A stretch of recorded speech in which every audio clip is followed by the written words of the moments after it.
ಶ್ರೀ ಗುರುಗಣಪತಿಭ್ಯಾಂ ನಮಃ. ಶ್ರೀ ಶಾರದಾಂಬಾಯೈ ನಮಃ. ಎಲ್ಲ ನನ್ನ ಆತ್ಮೀಯ ವೀಕ್ಷಕ ಬಂಧುಗಳಿಗೆ ನಮಸ್ಕಾರ. ವೀಕ್ಷಕರೇ, ಶ್ರೀ ಪರಾಭವನಾಮ ಸಂವತ್ಸರ ದಕ್ಷಿಣಾಯಣ ಗ್ರೀಷ್ಮ ಋತು ಆಷಾಢ ಮಾಸ ಹಾಗೂ ವರ್ಷ ಋತು ಶ್ರಾವಣ ಮಾಸ ಆಗಸ್ಟ್ ತಿಂಗಳ ಮಾಸ ಭವಿಷ್ಯಗಳನ್ನು ತಿಳ್ಕೊಳ್ಳೋಣ. ಆಗಸ್ಟ್ 1ನೇ ತಾರೀಕು ಶುಕ್ರ ಕನ್ಯಾ ರಾಶಿಯನ್ನು ಪ್ರವೇಶ ಮಾಡ್ತಾನೆ.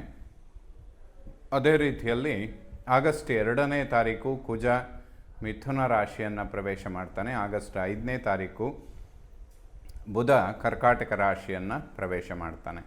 ಆಗಸ್ಟ್ 17ನೇ ತಾರೀಕು ಸೂರ್ಯ ಸಿಂಹ ರಾಶಿಯನ್ನು ಪ್ರವೇಶ ಮಾಡ್ತಾನೆ. ಆಗಸ್ಟ್ 22ನೇ ತಾರೀಕು ಬುಧ ಮತ್ತೊಮ್ಮೆ ಕರ್ಕಾಟಕ ರಾಶಿಯಿಂದ ಸಿಂಹ ರಾಶಿಯನ್ನು ಪ್ರವೇಶ ಮಾಡ್ತಾನೆ. ಇದಿಷ್ಟು ಆಗಸ್ಟ್ ತಿಂಗಳಲ್ಲಿ ಬದಲಾಗುವಂತಹ ಗ್ರಹಗಳು. ಇನ್ನು ಆಗಸ್ಟ್ 12ನೇ ತಾರೀಕಿನ ತನಕ ಆಷಾಢ ಮಾಸ ಅನ್ನುವಂಥದ್ದು ನಡೆಯುತ್ತೆ. ಆಗಸ್ಟ್ 13ರಿಂದ ಶ್ರಾವಣ ಮಾಸ ಪ್ರಾರಂಭ ಆಗುತ್ತೆ. 12ನೇ ತಾರೀಕು ಅಮಾವಾಸ್ಯೆಯ ದಿನ ಕೇತುಗ್ರಸ್ತ ಸೂರ್ಯಗ್ರಹಣ ಸಂಭವಿಸುವಂಥದ್ದಿರುತ್ತೆ. ಭಾರತದಲ್ಲಿ ಗೋಚರಕ್ಕೆ ಇಲ್ಲದ ಕಾರಣ ಗ್ರಹಣ ಆಚರಣೆ ಅನ್ನುವಂಥದ್ದು ಇರೋದಿಲ್ಲ. ಇನ್ನು ಶ್ರಾವಣ ಮಾಸದಲ್ಲಿ ಬರುವಂತಹ ವಿಶೇಷವಾದಂತಹ ಹಬ್ಬಗಳು ಅಂತ ಹೇಳಿದರೆ 17ನೇ ತಾರೀಕು ನಾಗರ ಪಂಚಮಿ, ನಾಗದೇವತೆಯ ಆರಾಧನೆ ಮಾಡುವಂತಹ ದಿವಸ. ಸಾಮಾನ್ಯವಾಗಿ ಎಲ್ಲರ ಜಾತಕದಲ್ಲಿಯೂ ಕೂಡ ಒಂದು ಸ್ವಲ್ಪ ಪ್ರಮಾಣದ ಸರ್ಪದೋಷಗಳು ಅನ್ನುವಂಥದ್ದು ಇದ್ದೇ ಇರುತ್ತೆ. ಇದನ್ನೆಲ್ಲ ಪರಿಹಾರ ಮಾಡಿಕೊಳ್ಳೋದಕ್ಕೆ ಅತಿ ಉತ್ತಮವಾದಂತಹ ಒಂದು ಪರ್ವಕಾಲ. ನಾಗದೇವತೆಯ ಆರಾಧನೆ ಮಾಡೋದರಿಂದ ಸರ್ಪದೋಷಗಳನ್ನು ಪರಿಹಾರ ಮಾಡಿಕೊಳ್ಳೋದಕ್ಕೆ ಅಥವಾ ಅದರ ತೀವ್ರತೆಯನ್ನು ಕಡಿಮೆ ಮಾಡೋದಕ್ಕೆ ಖಂಡಿತ ಸಾಧ್ಯ ಆಗುತ್ತೆ. ವಿಶೇಷವಾಗಿ ಇಂತಹ ಪರ್ವಕಾಲದಲ್ಲಿ ಆ ದೇವತೆಗಳ ಆರಾಧನೆ ಮಾಡೋದರಿಂದ ದೈವ ಕೃಪೆಯುಂಟಾಗುತ್ತೆ ಅಂತ ಕೂಡ ಹೇಳಬಹುದು. ಆಗಸ್ಟ್ 21ನೇ ತಾರೀಕು ಬಹಳ ವಿಶೇಷವಾಗಿ ವರಮಹಾಲಕ್ಷ್ಮಿ ವ್ರತಾಚರಣೆ ಮಾಡುವಂತಹ ದಿವಸ. ಆ ಲಕ್ಷ್ಮಿಯ ಒಂದು ಕೃಪೆ ಅಥವಾ ಅನುಗ್ರಹ ಎಲ್ಲರಿಗೂ ಕೂಡ ಉಂಟಾಗಲಿ, ಆ ದೇವಿಯ ಆರಾಧನೆ ಮಾಡಿ ದೈವ ಕೃಪೆಗೆ ಪಾತ್ರರಾಗಿ ಅಂತ ಹೇಳ್ತಾ, ಆಗಸ್ಟ್ 25ನೇ ತಾರೀಕು ವಿಶೇಷವಾಗಿ ಅಂಗಾರಕ ಜಯಂತಿ, ಕುಜನ ಆರಾಧನೆ ಮಾಡುವಂತಹ ದಿವಸ. ಕುಜನಿಗೆ ಅರ್ಚನೆ, ತೊಗರಿಬೇಳೆ ದಾನ ಕೊಡುವಂಥದ್ದು, ಇದೆಲ್ಲ ಒಂದು ಸರಳ ಪರಿಹಾರ. ತುಂಬ ದೊಡ್ಡ ಪ್ರಮಾಣದ ತೊಂದರೆಗಳನ್ನು ಪರಿಹಾರ ಮಾಡಿಕೊಳ್ಳೋದಕ್ಕೆ ಸಾಧ್ಯ ಆಗುತ್ತೆ. ಸಾಮಾನ್ಯವಾಗಿ ಕುಜದೋಷ ಅನ್ನೋದರಿಂದ ಎಲ್ಲರೂ ಕೂಡ ಸಮಸ್ಯೆಗಳನ್ನು ಅನುಭವಿಸ್ತಾನೆ ಬರ್ತಾರೆ. ರಕ್ತಕಾರಕನಾಗಿ, ಭೂಮಿಕಾರಕನಾಗಿ, ಭ್ರಾತೃಕಾರಕನಾಗಿ ಕುಜನಿಗೆ ಹಲವಾರು ಕಾರಕತ್ವಗಳು ಉಂಟಾಗುತ್ತೆ. ಅದರಲ್ಲೂ ಈಗ ಈ ಕಲಿಯುಗದಲ್ಲಿ ಹೆಚ್ಚಾಗಿ ನೋಡುವಂತಹ ಆರೋಗ್ಯದ ಸಮಸ್ಯೆಗಳು, ಮಧುಮೇಹ, ರಕ್ತದೊತ್ತಡ, ಇದೆಲ್ಲ ಹೆಚ್ಚಾಗಿ ಕುಜದೋಷದಿಂದ ಉಂಟಾಗುವಂತಹ ಸಮಸ್ಯೆಗಳು. ಅದಕ್ಕಾಗಿಯೇ ಇಂತಹ ಒಂದು ಪರ್ವಕಾಲದಲ್ಲಿ ಆ ದೇವತೆಯ ಆರಾಧನೆ ಮಾಡೋದರಿಂದ ಜಾತಕದಲ್ಲಿ ಉಂಟಾಗುವ ಸಮಸ್ಯೆಗಳಿಗೆ ಪರಿಹಾರಗಳನ್ನು ಕಂಡುಕೊಳ್ಳೋದಕ್ಕೆ ಖಂಡಿತವಾಗಲೂ ಸಾಧ್ಯವಾಗುತ್ತೆ. 26ನೇ ತಾರೀಕು ಋಗ್ವೇದಿಗಳು ಉಪಕರ್ಮ ಮಾಡಿಕೊಳ್ಳುವಂತಹ ದಿವಸ. 27ರಂದು ಯಜುರ್ ಉಪಕರ್ಮ. ಇದೆಲ್ಲದೂ ಕೂಡ ಈ ಶ್ರಾವಣ ಮಾಸದಲ್ಲಿ ಬರುವಂತಹ ವಿಶೇಷವಾದಂತಹ ದಿನಗಳು. ಆ ಸಮಯಗಳಲ್ಲಿ ದೇವತೆಯ ಆರಾಧನೆ ಮಾಡಿ ದೈವ ಕೃಪೆಗೆ ಪಾತ್ರರಾಗಿ ಅಂತ ಹೇಳ್ತಾ, ಆಗಸ್ಟ್ ತಿಂಗಳಲ್ಲಿ ಬದಲಾಗುವಂತಹ ಈ ಎಲ್ಲ ಗ್ರಹಗಳಿಂದ ಕುಂಭರಾಶಿಯವರ ಮಾಸ ಭವಿಷ್ಯ ಹೇಗಿರುತ್ತೆ ಅಂತ ತಿಳ್ಕೊಳ್ಳೋಣ.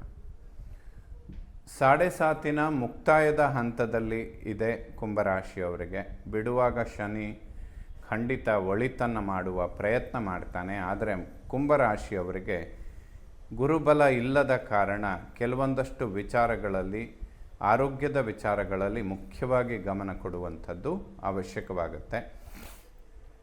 ಕುಂಭರಾಶಿಯವರು ಸ್ವತಃ ಮತ್ತು ತಾಯಿಯ ಆರೋಗ್ಯ ಇದೆರಡರ ಬಗ್ಗೆ ವಿಶೇಷವಾದಂತಹ ಗಮನ ಕೊಡಬೇಕಾದಂತಹ ಅವಶ್ಯಕತೆ ಇರುತ್ತೆ. ಜನ್ಮದಲ್ಲೇ ರಾಹು ಇದ್ದು ಸೂರ್ಯನು ಕೂಡ ಈ ತಿಂಗಳ ಮಧ್ಯಭಾಗದಲ್ಲಿ ಅಂದರೆ 17ನೇ ತಾರೀಕು ಸಪ್ತಮ ಭಾವಕ್ಕೆ ಬರ್ತಾನೆ. ಸಿಂಹ ರಾಶಿಗೆ ಸೂರ್ಯನ ಪ್ರವೇಶವಾಗುತ್ತೆ. 1ನೇ ತಾರೀಕು ಶುಕ್ರನು ಕೂಡ ಅಷ್ಟಮದಲ್ಲಿ ನೀಚ ಕ್ಷೇತ್ರದಲ್ಲಿ ಸಂಚಾರ ಮಾಡ್ತಾನೆ. ಶುಕ್ರ ನೀಚನಾಗಿದ್ದು ಜನ್ಮದಲ್ಲಿ ರಾಹು ಇರುವಂಥದ್ದು, ಗುರು ರೋಗಸ್ಥಾನದಲ್ಲಿ ಸಂಚಾರ ಮಾಡುವಂಥದ್ದು, ಶನಿ 7.5 ರೂಪದಲ್ಲಿರುವಂಥದ್ದು. ಈ ಮಾಸದಲ್ಲಿ ಈ ಒಂದು 4 ಕಾಂಬಿನೇಷನ್ಗಳು ತಾಯಿ ಮತ್ತು ಕುಂಭರಾಶಿಯವರ ವೈಯಕ್ತಿಕ ಆರೋಗ್ಯದ ಬಗ್ಗೆ ಹೆಚ್ಚಿನ ಒಂದು ಗಮನ ಕೊಡುವಂಥದ್ದು ಅವಶ್ಯಕವಾಗುತ್ತೆ.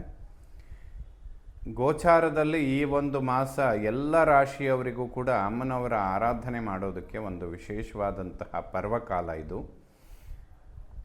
ಯಾವುದೇ ಆರೋಗ್ಯದ ಸಮಸ್ಯೆಗಳು ಬರುವಂಥದ್ದಿದ್ದರೂ ಕೂಡ ಅದಕ್ಕೆ ದುರ್ಗಾ ಪರಮೇಶ್ವರಿಯ ದರ್ಶನ ಮಾಡುವಂಥದ್ದು, ಅರ್ಚನೆ ಮಾಡುವಂಥದ್ದು, ಸ್ತೋತ್ರಗಳನ್ನು ಓದುವಂಥದ್ದು, ಖಡ್ಗಮಾಲಾ ಸ್ತೋತ್ರಗಳನ್ನು ಓದುವಂಥದ್ದು, ಇಂತಹ ಎಲ್ಲ ದುರ್ಗಾ ಪರಮೇಶ್ವರಿಗೆ ಸಂಬಂಧಪಡುವಂತಹ ಯಾವುದೇ ಒಂದು ಸರಳವಾದ ಒಂದು ಪರಿಹಾರಗಳನ್ನು ಮಾಡಿಕೊಂಡ್ರೆ ತುಂಬ ಅನುಕೂಲಗಳನ್ನು ನಿರೀಕ್ಷೆ ಮಾಡ್ಬೋದು.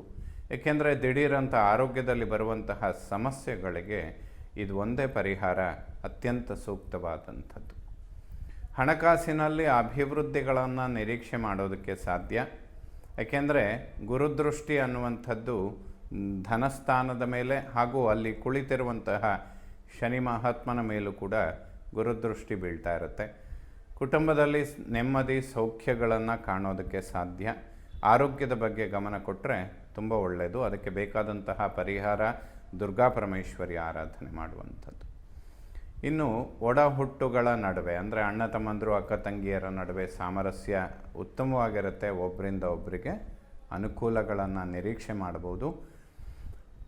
ಯಾವುದೇ ಹಣಕಾಸಿನ ನಿರೀಕ್ಷೆಗಳಿದ್ದರೆ ಅಥವಾ ಬ್ಯಾಂಕಿಂದ ಯಾವುದಾದ್ರೂ ಸಹಾಯಗಳನ್ನು ಪಡೆಯುವಂಥದ್ದಿದ್ದರೆ ಸೆಪ್ಟೆಂಬರ್ ನಂತರದಲ್ಲಿ ಕುಂಭರಾಶಿಯವರಿಗೆ ತುಂಬ ಒಳ್ಳೆಯದಾಗುತ್ತೆ. ಅಂದರೆ ಸೆಪ್ಟೆಂಬರ್ 2ನೇ ತಾರೀಕಿನ ನಂತರ ಫೈನಾನ್ಷಿಯಲ್ ಇಂಪ್ರೂವ್ಮೆಂಟ್ ಅನ್ನೋದು ಕುಂಭರಾಶಿಯವರಿಗೆ ತುಂಬ ಉತ್ತಮವಾಗಿ ಆಗುತ್ತೆ. ಇದನ್ನು ಖಂಡಿತವಾಗಲೂ ನೀವು ನಿರೀಕ್ಷೆ ಮಾಡಬಹುದು. ವಾಹನ ಚಾಲನೆ ಮಾಡುವಂತಹ ವಿಚಾರಗಳಲ್ಲಿ ಮುನ್ನೆಚ್ಚರಿಕೆಗಳು ಅತ್ಯಂತ ಅವಶ್ಯಕ. ಇದರ ಬಗ್ಗೆ ಹೆಚ್ಚಿನ ಗಮನ ಕೊಡುವಂಥದ್ದು ಸೂಕ್ತ. ದುರ್ಗಾ ಪರಮೇಶ್ವರಿಗೆ ಪ್ರಾರ್ಥನೆ ಮಾಡಿಕೊಂಡು ಮುಂದುವರಿಯುವಂಥದ್ದು ಖಂಡಿತ ಶುಭ ಆಗುತ್ತೆ.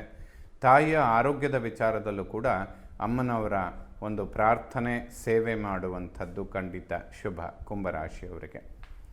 ಇನ್ನು ಯಾವುದಾದ್ರೂ ಪ್ರಾಪರ್ಟಿ ಖರೀದಿ ಮಾಡುವಂಥದ್ದು ಅಥವಾ ವಾಹನ ಖರೀದಿ ಮಾಡುವಂತಹ ವಿಚಾರಗಳಿದ್ದರೆ ಕುಂಭರಾಶಿಯವರು ಅಕ್ಟೋಬರ್ ತನಕ ಪೋಸ್ಟ್ಪೋನ್ ಮಾಡಿದರೆ ಖಂಡಿತ ಒಳ್ಳೆಯದಾಗುತ್ತೆ. ಅದರ ಬಗ್ಗೆ ಒಂದು ಪ್ರಮುಖವಾದ ಗಮನ ಕೊಡುವಂಥದ್ದು ಅತ್ಯಂತ ಅವಶ್ಯಕ. ಏಕೆಂದರೆ ಕುಂಭರಾಶಿಯವರಿಗೆ ಜನ್ಮದಲ್ಲಿ ರಾಹು ಇದ್ದಾನೆ, ದ್ವಿತೀಯದಲ್ಲಿ ಶನಿ 7.5 ರೂಪದಲ್ಲಿದ್ದಾನೆ, ಗುರು ರೋಗ ಕ್ಷೇತ್ರದಲ್ಲಿದ್ದಾನೆ, ಕುಜನು ಕೂಡ ಇನ್ನು 1.5 ಮಾಸಗಳಲ್ಲಿ ಅಲ್ಲಿಗೆ ಬರ್ತಾನೆ. ಹಾಗಾಗಿ ಈ 4 ಗ್ರಹಗಳ ಸಂಚಾರ ಕುಂಭರಾಶಿಯವರಿಗೇನು ಅಷ್ಟೇನು ಅನುಕೂಲದ ಸ್ಥಿತಿಯಲ್ಲಿಲ್ಲ. ಸೊ ಹಾಗಾಗಿ ಯಾವುದಾದ್ರೂ ಲಾಂಗ್ ಟರ್ಮ್ ಇನ್ವೆಸ್ಟ್ಮೆಂಟ್ಗಳಿದ್ದರೆ, ಪ್ರಾಪರ್ಟಿ ಮೇಲೆ ಇನ್ವೆಸ್ಟ್ ಮಾಡುವಂಥದ್ದು, ಮನೆ ಕಟ್ಟುವಂತಹ ವಿಚಾರಗಳಿದ್ದರೆ, ವಾಹನ ಖರೀದಿ ಮಾಡುವಂಥದ್ದಿದ್ದರೆ ಅಕ್ಟೋಬರ್ ನಂತರದಲ್ಲಿ ಮಾಡಿದರೆ ಖಂಡಿತ ಶುಭ ಆಗುತ್ತೆ. ಅಲ್ಲಿ ತನಕ ವೆಯ್ಟ್ ಮಾಡಬೇಕು. ಬಟ್ ಸೆಪ್ಟೆಂಬರ್ 2ನೇ ತಾರೀಕಿನ ನಂತರದ ದಿನಗಳಲ್ಲಿ ಕುಂಭರಾಶಿಯವರಿಗೆ ತುಂಬ ದೊಡ್ಡ ಪ್ರಮಾಣದ ಅನುಕೂಲಗಳು ಉಂಟಾಗುತ್ತೆ. ಉದ್ಯೋಗ ಕ್ಷೇತ್ರದಲ್ಲಾಗ್ಬೋದು, ವಾಹನಕ್ಕೆ ಸಂಬಂಧಪಡುವ ವಿಚಾರಗಳಲ್ಲಾಗ್ಬೋದು, ಅಥವಾ ಭೂಮಿಗೆ ಸಂಬಂಧಪಡುವಂತಹ ಸ್ಥಿರ ಆಸ್ತಿಗಳ ವಿಚಾರದಲ್ಲಿ ಕುಂಭರಾಶಿಯವರಿಗೆ ಸೆಪ್ಟೆಂಬರ್ 2ರ ನಂತರ ತುಂಬ ದೊಡ್ಡ ಪ್ರಮಾಣದ ಅಭಿವೃದ್ಧಿಗಳನ್ನು ನಿರೀಕ್ಷೆ ಮಾಡ್ಬೋದು. ಈ ಸಮಯದಲ್ಲಿ ಈ ಒಂದು ಮಾಸ ಅದನ್ನು ಅವಾಯ್ಡ್ ಮಾಡಿಕೊಳ್ಳೋದು ಉತ್ತಮ. ಮಕ್ಕಳ ಆರೋಗ್ಯ ಮತ್ತು ವಿದ್ಯಾಭ್ಯಾಸದ ಬಗ್ಗೆ ಗಮನ ಕೊಡುವಂಥದ್ದು ಅತ್ಯಂತ ಅವಶ್ಯಕ. ಇದೇನು ಸೆಪ್ಟೆಂಬರ್ ತನಕ ಈ ಒಂದು ಮಾಸ ಬಹಳ ಸೂಕ್ಷ್ಮ ಅಂತ ಕೂಡ ಹೇಳ್ಬೋದು. ಆರೋಗ್ಯದ ವಿಚಾರದಲ್ಲಿ ಸಂತಾನದ ಅಂಚಿನಲ್ಲಿರುವಂಥವರು ಸುಬ್ರಹ್ಮಣ್ಯ ಅಥವಾ ದುರ್ಗಾ ಪರಮೇಶ್ವರಿಗೆ ಸಂಬಂಧಪಡುವ ಸ್ತೋತ್ರಗಳನ್ನು ಪಠನೆ ಮಾಡಿದರೆ ತುಂಬ ಒಳ್ಳೆಯದಾಗುತ್ತೆ. ಯಾವುದೇ ಶತ್ರುಬಾಧೆಗಳಿರೋದಿಲ್ಲ. ಬಟ್ ಹೊಸ ಸ್ನೇಹಿತರನ್ನು ಈ ಸಮಯದಲ್ಲಿ ಮಾಡಿಕೊಳ್ಬೇಡಿ. ಅದರಿಂದ ಅನವಶ್ಯಕ ಸಮಸ್ಯೆಗಳನ್ನು ಎದುರಿಸಬೇಕಾಗತ್ತೆ. ಈ ಸಮಯದಲ್ಲಿ ಯಾರಿಗೆ ಸಹಾಯ ಮಾಡುವಂಥದ್ದಿದ್ದರೆ ಆಲ್ಮೋಸ್ಟ್ ಸೆಪ್ಟೆಂಬರ್ 2ನೇ ತಾರೀಕಿನ ತನಕ ಅದನ್ನೆಲ್ಲ ಅವಾಯ್ಡ್ ಮಾಡೋದು ಒಳ್ಳೆಯದು.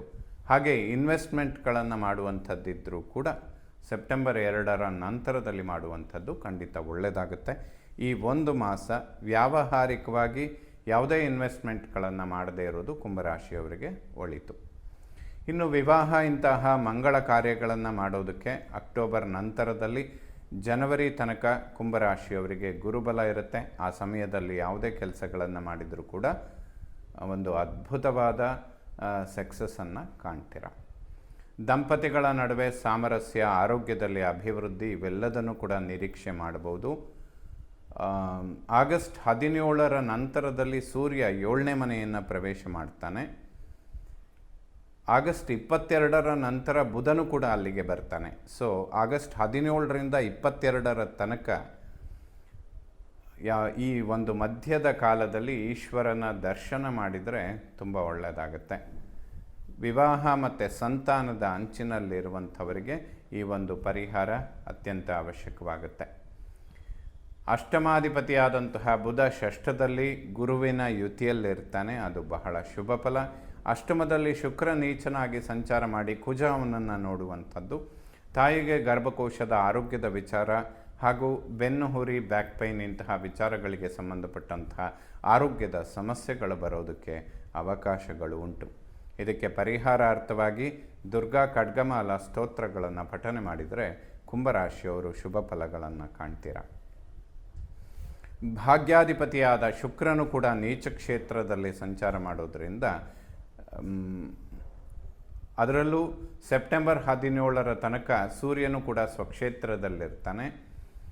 ಸೊ ಪಿತೃವಿನ ಆರೋಗ್ಯದ ಬಗ್ಗೆ ಕೂಡ ಇನ್ನೊಂದು 2 ತಿಂಗಳ ಕಾಲ ತಂದೆ ತಾಯಿಯ ಆರೋಗ್ಯದ ಬಗ್ಗೆ ಹೆಚ್ಚಿನ ಗಮನ ಕೊಡುವಂಥದ್ದು ಕುಂಭರಾಶಿಯವರಿಗೆ ಅವಶ್ಯಕವಾಗುತ್ತೆ. ಕರ್ಮ ಉದ್ಯೋಗ ಕ್ಷೇತ್ರದಲ್ಲಿಯೂ ಕೂಡ ಆ ಕ್ಷೇತ್ರದ ಮೇಲೆ ಗುರುದೃಷ್ಟಿ ಅನ್ನುವಂಥದ್ದು ಬೀಳ್ತಾ ಇರುತ್ತೆ.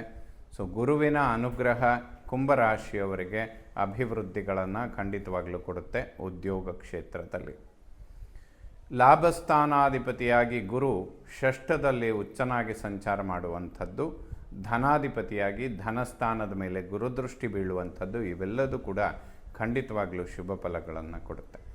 ಸೊ ವಿಶೇಷವಾಗಿ ಕುಂಭರಾಶಿಯವರು ಗುರುಬಲ ಬರುವ ತನಕ 1-2 ವಿಚಾರಗಳ ಬಗ್ಗೆ, ಅಂದರೆ ಪ್ರಾಪರ್ಟಿ, ಮನೆ ಕಟ್ಟುವಂಥದ್ದು, ವಾಹನ ಖರೀದಿ, ವಿವಾಹ, ಸಂತಾನ, ಇಂತಹ ಪ್ರಮುಖ ವಿಚಾರಗಳನ್ನು ಅಕ್ಟೋಬರ್ ನಂತರದಲ್ಲಿ ಮುಂದುವರಿಸಿದರೆ ಖಂಡಿತ ಅನುಕೂಲಗಳು ಉಂಟಾಗುತ್ತೆ.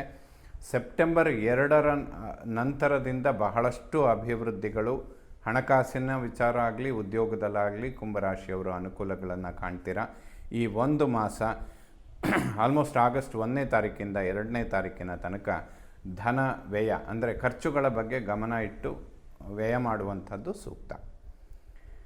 ಇನ್ನು 12ನೇ ಮನೆಯ ಅಧಿಪತಿಯಾದಂತಹ ಶನಿ ಧನಸ್ಥಾನದಲ್ಲಿ ಕೂರೋದ್ರಿಂದ ಎಷ್ಟೇ ಕಷ್ಟಪಟ್ಟು ಸಂಪಾದನೆ ಮಾಡಿದರೂ ಕೂಡ ಕೈಯಲ್ಲಿ ದುಡ್ಡು ನಿಲ್ಲೋದಿಲ್ಲ ಅನ್ನುವಂತಹ ಸಮಸ್ಯೆಗಳಿಗೆ ಕಾರಣಗಳಿರುತ್ತೆ. ಬಟ್ ಇವೆಲ್ಲವೂ ಕೂಡ ಸೆಪ್ಟೆಂಬರ್ 2ನೇ ತಾರೀಕಿನ ನಂತರದಲ್ಲಿ ತುಂಬ ಅಭಿವೃದ್ಧಿಗಳನ್ನು ಕುಂಭರಾಶಿಯವರು ನಿರೀಕ್ಷೆ ಮಾಡಬಹುದು.